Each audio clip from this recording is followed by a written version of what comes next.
A busy town filled with noise and rush. There sat a poor beggar near the corner of a crowded market. His clothes were torn, eyes full of shame, and hands stretched out daily, hoping for a few coins. Most people passed by.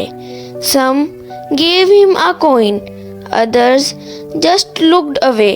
But one day, a wealthy trader stopped. He looked at the beggar for a while. Then, instead of handing him money, he said, "Here, take these eggs. Don't beg today. Sell them. See what happens." The beggar hesitated. He had never done anything like this before, but something in the trader's calm voice gave him courage. That day, for the first time, his eggs were sold. He bought more. Days turned into weeks, weeks into months. He saved slowly, bought a small cart, then a stall. Years passed, and the man who once begged in a corner now owned his own little shop in the same market. People still remembered his past, but now they respected his present. Then life took a turn. The same trader, the one who once helped him, lost everything in a sudden financial collapse. His business failed. His health declined. Friends disappeared. He was alone and broken. One morning, he sat near the same market corner, lost in thought, worried about how to survive. Just then, a gentle hand touched his shoulder. He looked up. It was the shopkeeper, the same man he once gave eggs to, now dressed with dignity, standing tall, eyes filled with gratitude. He said, "You once believed in me when no one else did. Now it's my turn. You are not alone." He took the old trader home, offered him food, shelter, and later gave him a place in his shop to help again. No act of kindness is ever wasted. Sometimes the help we give today becomes the hand that saves us tomorrow. Be kind, because what you give truly comes back.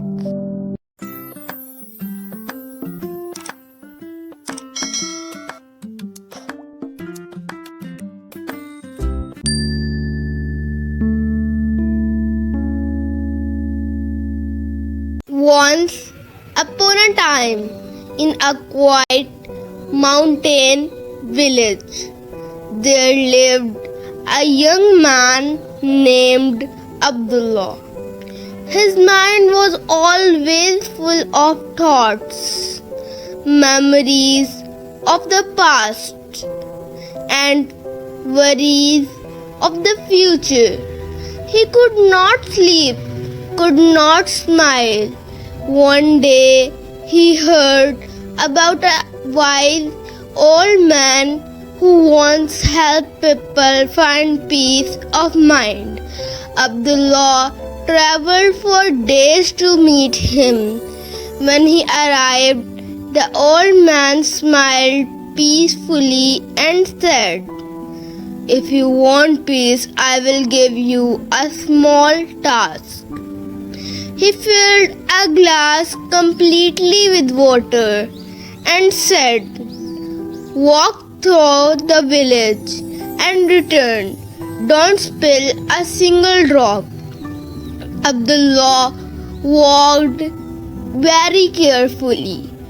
Around him, people shouted, Dogs barked, children played, but his eyes stayed only on the glass. Step by step, he reached back without spilling a drop. The old man asked, "Did you see the children? And did you hear the dogs?" Abdullah said, "No, I only focused on the glass." The old man smiled. That is peace. When your mind lives in the present, there is no fear, no regret, no confusion, just calm. And in that moment, Abdullah understood. Peace was not somewhere outside. It was inside him all along. He bowed and whispered, "Peace begins where overthinking ends."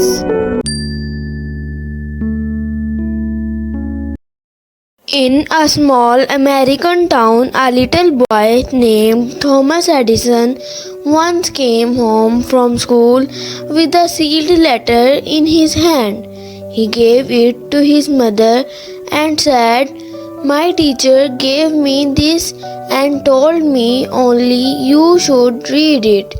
His mother opened the letter, read it silently, and tears filled her eyes. Thomas asked, "What does it say, Mama?" She smiled and read aloud, "Your son is a genius.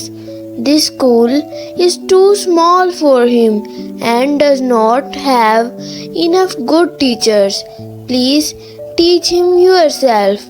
From that day, Nancy Edison, a loving and strong mother, began homeschooling her son. She taught him everything: reading, science, curiosity, and most of all, belief in himself. Years passed. Thomas Edison, the great inventor, once failed over 1,000 times while trying to create the light bulb. People laughed at him and called him a failure. But Edison never gave up. He said, "I have not failed. I have just found 1,000 ways that won't work." Finally, after countless attempts, he succeeded. His inventions lit up the world and changed history forever. Edison's story teaches us that failure is not the end. It is a step towards success. Thomas Edison grew up and became one of the greatest inventors in history with over 1,000 patents, including the light bulb, the phonograph, and motion pictures. After his mother died, Edison was going through old things when he found the same letter, yellowed with time.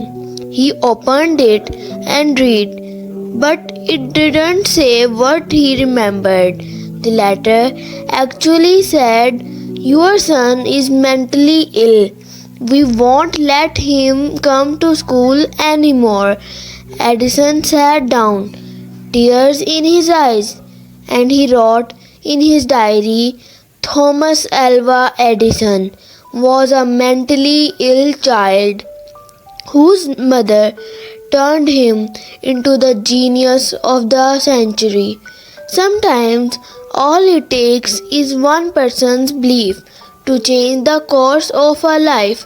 Edison's story teaches us that support and encouragement can outshine even the darkest judgment.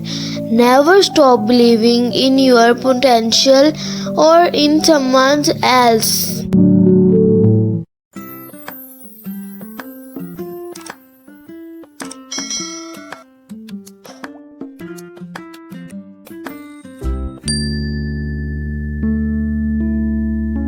In the 11th century, in a town called Gilan in present-day Iran, a noble boy was born.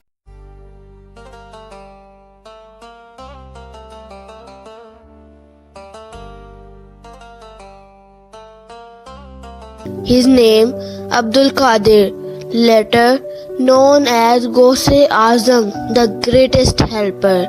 His mother was a pious and devout woman, and his father was known for his righteousness and knowledge. From a very young age, Abdul Qadir Rahmatullah showed qualities unlike others. He was soft-spoken, gentle, respectful, and deeply interested in religion. When he was just a child, his father passed away. His mother, though alone, raised him with great love and strong Islamic values. She ensured he memorized the Quran, stayed honest, and always trusted Allah. When he turned 18, he asked his mother to allow him to travel to Baghdad, a center of Islamic knowledge. She agreed with tears in her eyes, knowing she may never see him again. She stitched 40 gold dinars into his clothes and said, "Promise me one thing, always speak the truth, no matter what." Abdul Qadir Rahmatullah alayhi nodded and hugged her one last time. On his journey through a dangerous forest, his caravan was attacked by a group of bandits. They were notorious for stealing everything travelers carried. One of the thieves asked young Abdul Qadir if he had anything. He calmly replied, "Yes, I have 40 gold coins stitched in my clothes under my arm." The man laughed, thinking the boy was just joking, but when he checked, he was shocked. The boy had told the truth. They took him to the leader of the bandits, who asked him, "Why did you tell the truth when you could have easily hidden it?" Abdul Qadir replied, "Before I left, I promised my mother I would always speak the truth. I could never break that promise or displease Allah." The leader was stunned. His heart shook with guilt. He said, "A child fears Allah and keeps a promise to his mother, and I, a grown man, disobey my Lord every day." He began to cry. That very moment, the bandit leader repented, and so did his entire gang. They fell at the boy's feet, asking for forgiveness and begging Allah for a new life. From that day, the world began to witness the spiritual greatness of Abdul Qadir Jilani Rahmatullah alayhi. He reached Baghdad, studied under the greatest scholars, and later became a teacher, reformer, and a spiritual guide for thousands.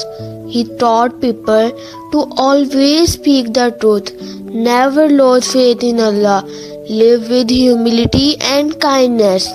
His truthfulness as a child became a beacon of light for millions throughout history. Sometimes one moment of truth can change not just your destiny, but the hearts of others too. When you live for Allah, Allah changes the world through you. Every heart.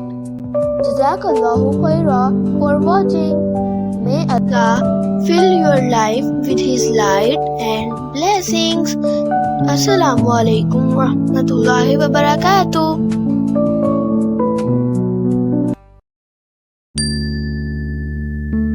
There was an old woman in a small village whose grandson was critically ill. She took him from doctor to doctor, hospital to hospital, but no cure worked, Everyone said the same thing. Only one world renowned specialist can treat this illness.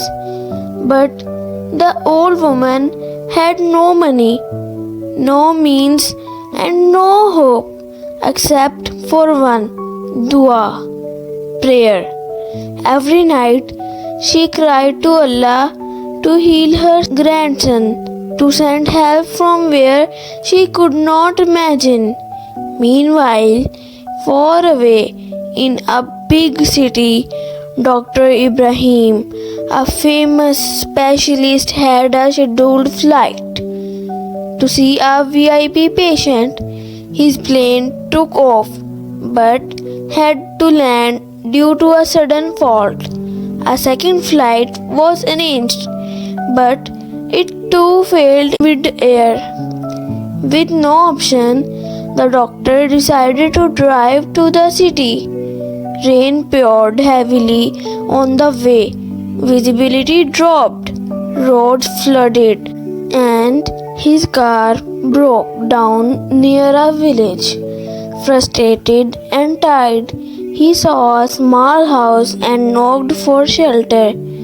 An old woman welcomed him, offered him food and rest. While waiting, he noticed a sick child lying inside. Out of curiosity, he asked, "What's wrong with him?" She said with tearful eyes, "He is very sick and only Dr. Ibrahim can treat him.